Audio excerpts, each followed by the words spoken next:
Auzubillahiminash-shaytanir-rajeem. Bismillahir-rahmanir-rahim. Dear aspirants, this is Asif Shahzad. So today our third lecture for the preparation of lecturer education and headmaster and headmistress and subject specialist.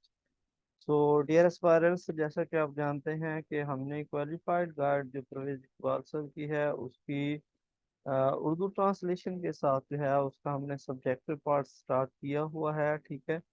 तो previous हमारे पास जो to lectures हैं उनमें हम यानी कि सबसे पहले जो साइकोलॉजी है उसका बैकग्राउंड और जो डेफिनेशंस हैं जो इंट्रोडक्शन है उस पर बात कर चुके हैं। फिर हमने जो स्ट्रक्चरलिज्म स्कूल ऑफ थॉट है, जो स्ट्रक्चरलिज्म साइकोलॉजी है, उसके ऊपर हमने बात की है। और आज हमारा जो मेन टॉपिक ऑफ डिस्कशन है वो है functionalism school of thought. Functionalism psychology भी हम इसको कह सकते हैं और फंक्शनलिज्म स्कूल ऑफ थॉट जो है ना वो भी इसको कहा जाता है। ठीक है। तो जो प्रीवियस लेक्चर है उसमें मैंने आपको बताया था कि बेसिकली ये जो स्ट्रक्चरलिज्म है या फंक्शनलिज्म है, ये दोनों स्कूल ऑफ थॉट है, ये इंसान का जो माइंड है उसके ऊपर फोकस करता है। उसकी जो उसका जो स्ट्रक्चर है या उसका जो फंक्शन है उसके ऊपर फोकस करता है। ठीक है। तो यहाँ पे माइंड से मुराद आपने जो हमारे पास ब्रेन है वो नहीं लेना है। मैंने आपको माइंड और ब्रेन का जो डिफरेंस है वो बताया था। ठीक है। लेकिन फिर से मैं आपको इसके बारे में थोड़ा सा डिफाइन कर देता हूँ कि हम इंसान का जो सर है, सर के अंदर जो फिजिकली आपको नजर आता है वो आपका ब्रेन है। ठीक है। और उस ब्रेन के अंदर जो फीलिंग है, जो थॉट है, जो थिंकिंग है, जो सेंसेशंस हैं, जो परसेप्शंस हैं, वो सारी की सारी हमारे पास क्या है, वो हमारा माइंड है। ठीक है। जो ब्रेन होता है वो फिजिकल होता है। ठीक है। उसको हम टच कर सकते हैं, उसको हम देख सकते हैं। ठीक है। और जो हमारा माइंड होता है वो लॉजिकल होता है, उसको हम देख नहीं सकते, उसको हम फील कर सकते हैं, उसको हम टच नहीं कर सकते। ठीक है। तो ये जो हमारा माइंड होता है इसका ताल्लुक जो है वो इंसान की थिंकिंग थॉट से होता है, इंसान की मेंटालिटी से होता है, माइंड से होता है। ठीक है। तो इन चीज़ों को आपने याद रखना है। ठीक है। तो जो स्ट्रक्चरलिज्म है उसमें वो जो हमारे पास माइंड है उसकी स्ट्रक्चर के ऊपर बात करता है, उसकी साख के ऊपर बात करता है, उसकी बनावट के ऊपर, उसकी उसकी शेप के ऊपर बात करता है। लेकिन जो फंक्शनलिज्म स्कूल ऑफ थॉट है, जो फंक्शनलिज्म साइकोलॉजी है, इसमें जो माइंड का फंक्शन है उसके ऊपर फोकस किया जाता है कि माइंड कैसे काम करता है, कैसे इंसान अपने माइंड को, अपनी मेंटेलिटी को यूज करके कोई प्रैक्टिकल वर्क करता है, कोई अपनी एक्टिविटी करता है, कैसे खुद को किसी भी इन्वायरमेंट के अंदर एडजस्ट करता है, कैसे चीज़ों को अडॉप्ट करता है, फिर इन्वायरमेंट के अकॉर्डिंग खुद को कैसे एडजस्ट करता है, खुद को ढालता है। ये सारी चीज़ें जो है ना हमारे पास फंक्शनलिज्म जो स्कूल ऑफ थॉट है, जो फंक्शनलिज्म फिलोसफी है, सॉरी साइकोलॉजी ऑफ एजुकेशन है, उसके अंदर आज इंशाल्लाह हम इसको देखेंगे। ठीक है। तो आयन जी, हमने इसका जो ब्रीफली इंट्रोडक्शन था, जो बैकग्राउंड था, उसके ऊपर बात की है। तो मज़ीद हम इसके बारे में बात करते हैं। इसका जो टेक्स्ट क्वालिफाइड गाइड में सब्जेक्टिव पार्ट में जो दिया हुआ है उसको रीड करते हैं। तो आप सब जितने भी स्टूडेंट हैं, आप सब लोगों से रिक्वेस्ट है कि आप जो क्वालिफाइड की गाइड है वो आप परचेज कर लें। ठीक है। तो उसका जो सब्जेक्टिव पार्ट है उसको आप अलग कर लें, ऑब्जेक्टिव पार्ट को आप अलग कर लें। सबसे पहले आपने जो सब्जेक्टिव पार्ट है उसकी प्रिपरेशन करनी है, थ्योरी को आपने पढ़ना है। क्योंकि जब तक आप थ्योरी को नहीं पढ़ते तो आपका कंसेप्ट क्लियर नहीं होता। ठीक है। जब आपका कंसेप्ट क्लियर नहीं होता तो आप जो हमारे पास एमसीक्यूज हैं उनको अंडरस्टैंड नहीं कर सकते। ठीक है। तो क्योंकि कंसेप्ट का अंडरस्टैंड करना, कंसेप्ट का समझना जो है ना वो पीपीएससी के एग्जाम के लिए या किसी भी कम्पिटिटिव एग्जाम में आप बैठते हैं, पीपीएससी, एफपीएससी, एसपीएससी, ठीक है, तो ये सारे एग्जाम के लिए कंसेप्ट बहुत ज़्यादा मैटर करता है, क्योंकि कम्पिटेटिव एग्जाम जो है उनकी पॉलिसी चेंज हो चुकी है। तो अब वो कंसेप्चुअल पेपर लेते हैं, सीधा क्वेश्चन कभी भी नहीं आपको दिया जाएगा, उसकी स्टेम उसकी स्टेटमेंट चेंज कर दी जाएगी। ठीक है, जस्ट आपसे कंसेप्चुअल क्वेश्चन पूछा जाएगा। तो जिस स्टूडेंट ने जिस एस्पायरेंट्स ने थ्योरी जो है ना वो पढ़ी होगी, वही उसको क्रैक कर पाएगा। और फिर थ्योरी पढ़ने का एक और फायदा भी मैं आपको बता दूं कि आपका कंसेप्ट जब क्लियर होता है तो इंटरव्यू में आप देखें ना कि कोई भी जो पैनल का यानी कि कोई भी उनको यानी कि वो प्लान क्वेश्चन हमसे नहीं पूछते, वो रेडीमेड क्वेश्चन हमसे नहीं पूछते। यानी कि वो कोई भी टॉपिक ले सकते हैं, किसी भी चीज से रिलेटेड हमसे पूछ सकते हैं। ठीक है, तो इसलिए थ्योरी का जो है प्रिपेयर करना ये बहुत ज़्यादा ज़रूरी है। इससे आपके कंसेप्ट बिल्ड होते हैं, कम्युनिकेशन स्किल बढ़ती है, आपके अंदर कॉन्फिडेंस आता है। ठीक है, तो इसको करना बहुत ज़्यादा ज़रूरी है। ठीक है, तो आप क्वालिफाइड की गाइड जो है ना वो ले लें, परवेज इकबाल साहब की है, ये बहुत अच्छा है। अच्छा उन्होंने राइटिंग स्टाइल अपनाया अपनाया हुआ है, बहुत इंपॉर्टेंट इंपॉर्टेंट चीज़ें लिखी हुई हैं। तो आप लें उनको, और जब भी मैं आपको लेक्चर डिलीवर करूँ, जब भी आप लेक्चर लें, तो आप उस बुक को ओपन करें। ठीक है, सामने रखें, साथ में लेक्चर सुनें। ठीक है, तो फिर जब आप थ्योरी को साथ साथ पढ़ते जाएंगे, मैंने उर्दू ट्रांसलेशन भी दी है, तो फिर आपके कंसेप्ट और ज़्यादा से अच्छे से क्लियर हो जाएंगे। ठीक है, तो आपके कंसेप्ट जब क्लियर हो जाएंगे तो जारी बात है आपके अंदर कॉन्फिडेंस आ जाएगा, और फिर आप पेपर को और इंटरव्यू दोनों को क्रैक आसानी से क्रैक कर सकेंगे। ठीक है, तो चलिए जी हम स्टार्ट करते हैं। हमारे पास आज सेकंड स्कूल ऑफ थॉट है, जो कि है फंक्शनलिज्म स्कूल ऑफ थॉट। ठीक है, तो इसके फाउंडर के हवाले से हम बात कर लेते हैं। विलियम जेम्स 1842 to 1930, यानी हमारे पास जो विलियम जेम्स हैं उनका हमारे पास जो लाइफ स्पैन है, लाइफ की जो ड्यूरेशन है, वो हमारे पास 1842 से लेकर 1910 तक है। ठीक है, the father of psychology in USA. ठीक है, ये जो हमारे पास विलियम जेम्स साहब हैं, जो हमारे पास फंक्शनलिज्म स्कूल ऑफ थॉट के फाउंडर हैं, ये जी हमारे पास इनको हम कहते हैं कि ये जी फादर ऑफ अमेरिकन साइकोलॉजी। ठीक है, जो प्रीवियस लेक्चर था उसमें मैंने आपको विलियम वुंट के बारे में बताया था।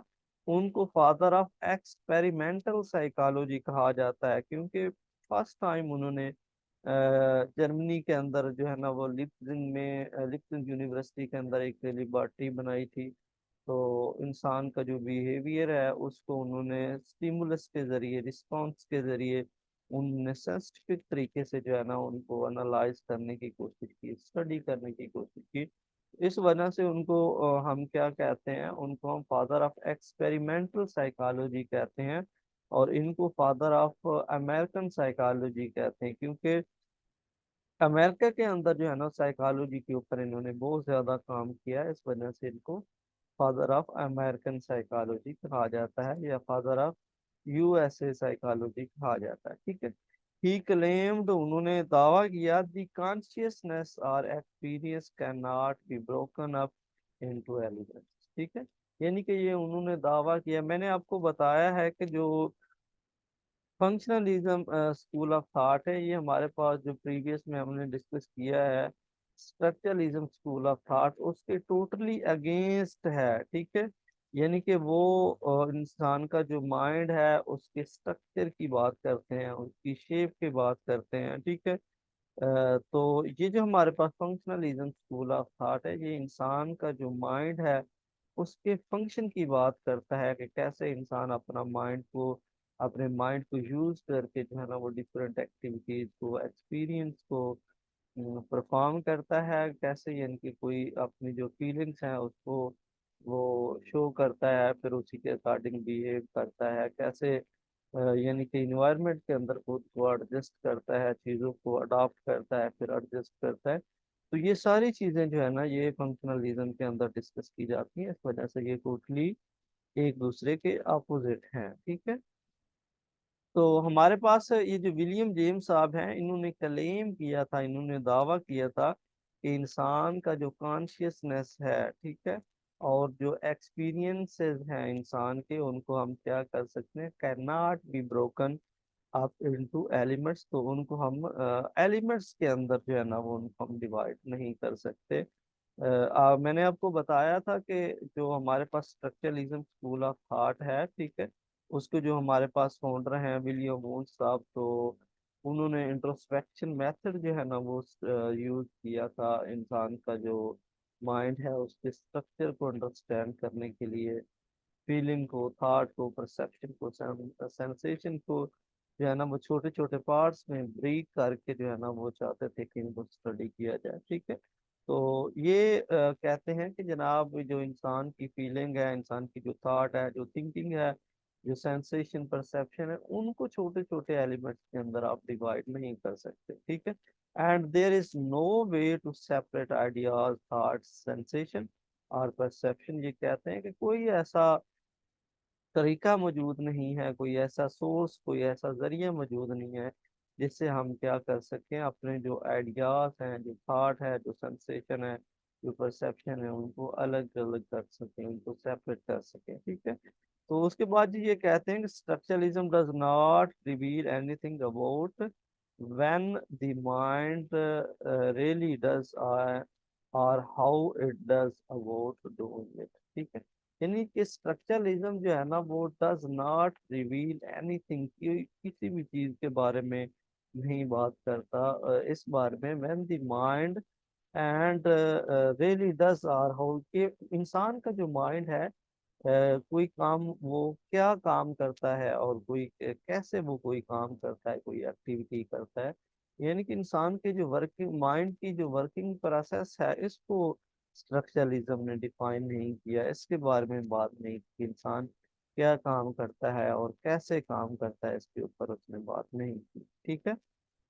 उसके बाद जी देखते हैं जी नेक्स्ट, ये कहते हैं कि knowing the composition of structure of mind is not as important as understanding its activity or function, ठीक है। तो ये कहते हैं कि knowing the composition of structure, तो हम जो है ना वो कंपोजिशन या जो स्ट्रक्चर ऑफ माइंड है वो जो है ना वो इतना ज्यादा इम्पोर्टेंट नहीं है, as important as understanding the activity और फंक्शन, ठीक है। वो कहते हैं कि इतना स्ट्रक्चर को अंडरस्टैंड करना, माइंड के स्ट्रक्चर को इतना अंडरस्टैंड करना अहम नहीं है जितना कि माइंड के फंक्शन को अंडरस्टैंड करना जो है ना वो इम्पोर्टेंट है, वो बहुत ज्यादा जरूरी है कि हम इंसान के माइंड के फंक्शन जो है उसको हम स्टडी करें, कि इंसान के माइंड का फंक्शन जो है ना वो क्या होता है, और कैसे एक इंसान जो है ना वो चीज़ों को अडाप्ट करता है, और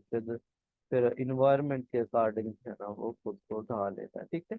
तो इसकी मैं आपको एग्जांपल देता हूँ कि आप देखें, इंसान एक ही होता है, लेकिन जब वो घर पे होता है तो और तरीके से बिहेव कर रहा होता है, सब लोगों के साथ, अपनी जो फैमिली मेंबर्स होते हैं उनके साथ साथ फ्रेंकली बिहेव कर रहा होता है, पोलाइट वे में होता है, ठीक है। तो जब वो यानी कि किसी ऑफिस में जाता है, स्कूल कॉलेज में जाता है, तो वहाँ इंसान जो है ना वो फॉर्मल डिस्कशन होती है, फॉर्मल कम्युनिकेशन होती है, ठीक है।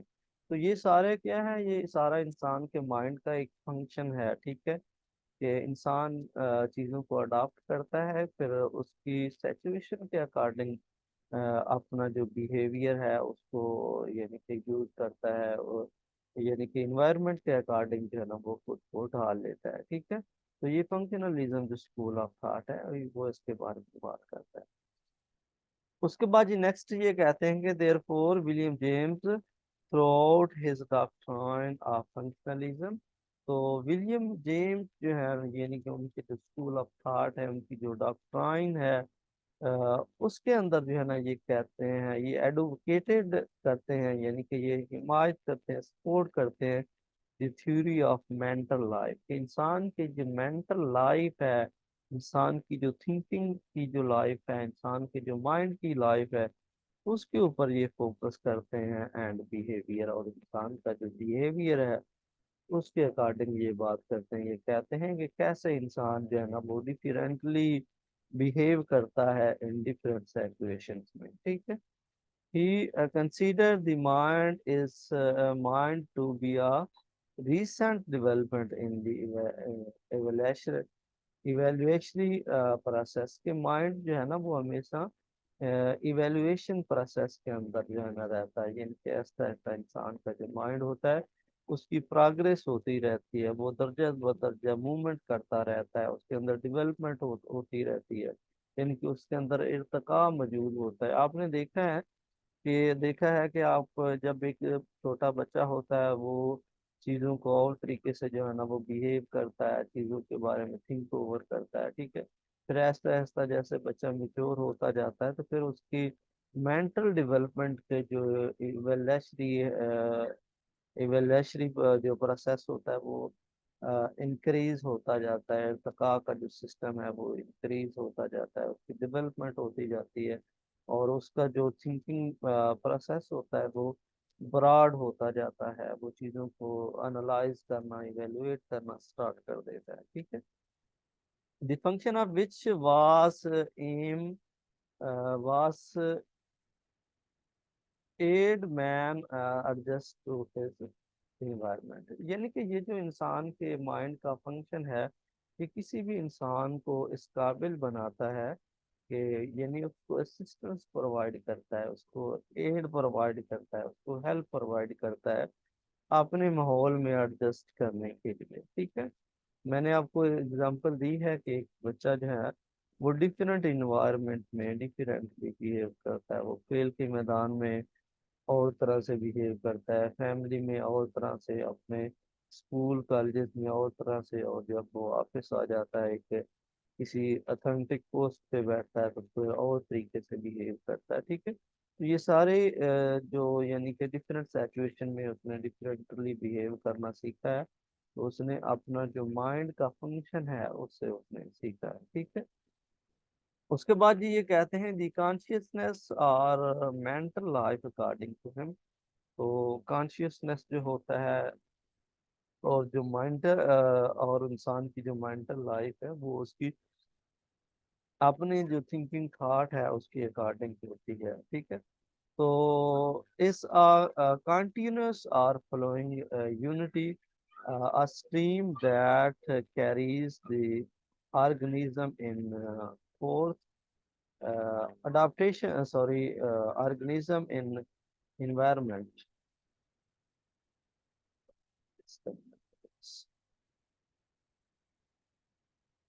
ओके जी, तो द कॉन्शियसनेस और mental life according to him is continuous and flowing unity, a stream that carries the organism in adaptation to the environment, ठीक है।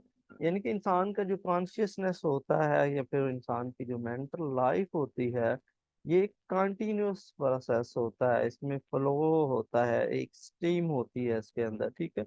तो ये क्या करता है, that carries organism in adaptation, यानी कि वो ऑर्गेनाइज वे में जो है ना इंसान चीज़ों को अडाप्ट करता है फिर टू द इन्वायरमेंट, इन्वायरमेंट के अकॉर्डिंग, ठीक है।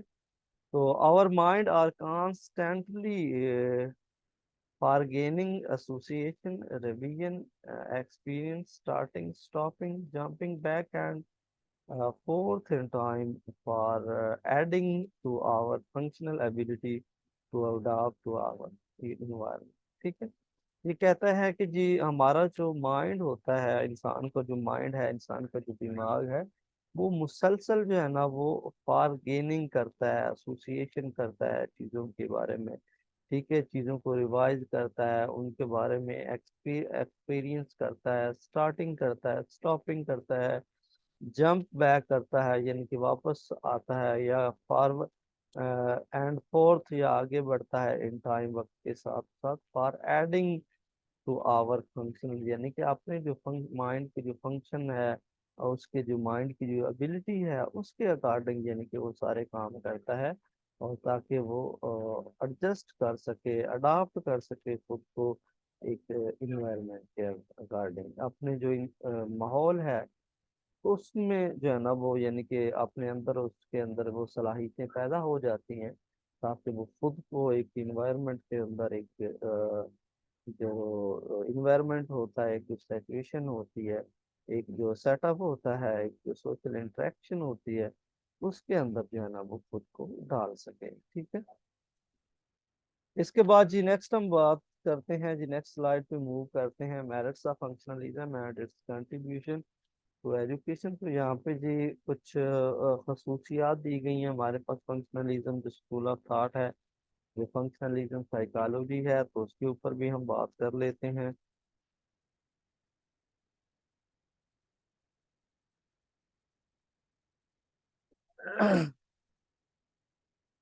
Okay ji, functionalism regarded as a more specific and more practical system of psychology than structuralism। तो ये कहते हैं कि हमारे पास जो फंक्शनलिज्म स्कूल ऑफ थॉट है, जो फंक्शनलिज्म साइकोलॉजी है, ये ज्यादा जो है ना वो प्रैक्टिकल है फंक्शनल स्ट्रक्चरलिज्म साइकोलॉजी की निस्बत।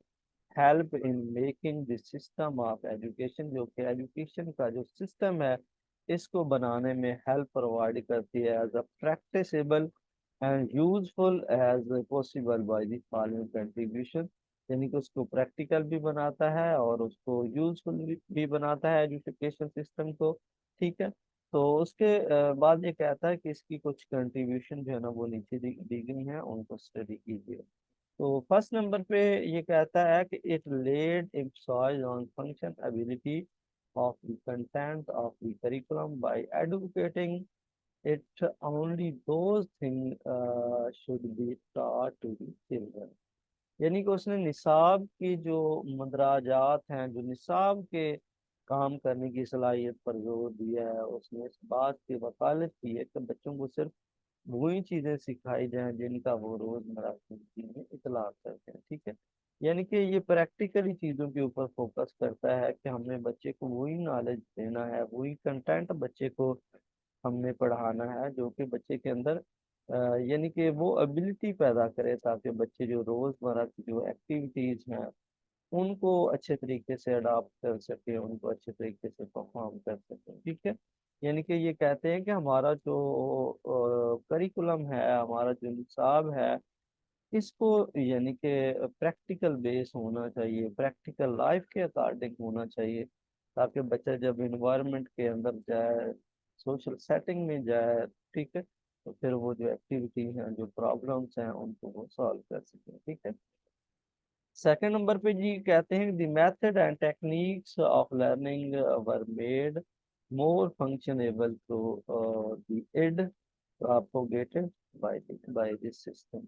वो कहता है कि जो तरीके यानी फंक्शनलिज्म के अंदर जो टेक्निक्स यूज की गई है, ठीक है, तो वो प्रोपोगेटेड हैं, यानी कि इड के अकॉर्डिंग जो है ना वो प्रोपोगेटेड हैं। ठीक है। यानी कि मैं आपको बता देता हूँ, वो इंसान का जो फंक्शन है, इंसान की जो माइंड मेंटेलिटी का फंक्शन है, उसके गिर्द जो है ना वो कंप्लीट जो है ना वो होने चाहिए हमें। यानी कि बच्चों को ऐसे मेथड से जो है ना वो लर्निंग करवानी चाहिए जिसमें ज्यादा से ज्यादा जो है ना वो, या ऐसी तकनीक, ऐसे मेथड यूज करने चाहिए जिससे ये है कि बच्चों के अंदर जो एबिलिटी है, जो कॉन्शियसनेस एबिलिटी है, वो ज्यादा से ज्यादा बिल्डअप हो जाए। ठीक है। तो यहाँ पे जी मैंने प्रीवियस